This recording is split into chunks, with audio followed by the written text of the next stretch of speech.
അറിയേണ്ട കാര്യങ്ങൾ അറിയേണ്ട സമയത്ത് അറിഞ്ഞ് തിരുത്തി ജീവിക്കണം. അതിനുള്ളൊരു കടമ തമ്പുരാൻ്റെ മക്കൾക്ക് ഉണ്ട്, പ്രത്യേകിച്ച് ക്രിസ്ത്യാനികൾക്കുണ്ട്.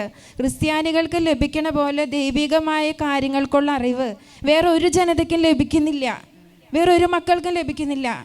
ഇത്രയും നമ്മൾക്ക് ലഭിച്ചിട്ടും ലോകത്തെ പഴിച്ച് അനർത്ഥങ്ങളെയും പഴിച്ച് നമ്മൾ ജീവിക്കുകയാണെങ്കിൽ നമ്മുടെയൊക്കെ അവസ്ഥ എന്തായിരിക്കും?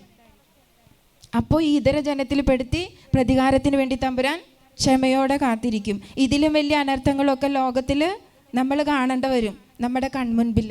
അതേസമയം തമ്പുരാനെ അറിഞ്ഞൊന്ന് തിരിഞ്ഞാൽ തമ്പുരാൻ വലിയ കാരുണ്യം കാണിച്ച് നമ്മളെ അതിൽ നിന്നൊക്കെ രക്ഷിക്കും. തമ്പുരാൻ്റെ ശക്തി അറിഞ്ഞ് തമ്പുരാൻ്റെ കാരുണ്യത്തിൽ ആരൊക്കെ ആശ്രയിക്കുന്നുണ്ടോ അവരോടൊക്കെ തമ്പുരാൻ കരുണയോടെ വർത്തിക്കുള്ളൂ, അവരോടൊക്കെ കരുണയോടെ വർത്തിക്കുള്ളൂ. ഒരു പക്ഷേ തമ്പുരാൻ അറിഞ്ഞവരാണ് എന്ന് വിചാരിച്ച് നടക്കണ നമ്മളോടായിരിക്കും തമ്പുരാൻ ക്ഷമയോടെ കാത്തിരിക്കുന്നുണ്ടാവുക, പാപത്തിൻ്റെ പൂർത്തിയിൽ അതിൻ്റെ ഫലം തരാനായിട്ട്.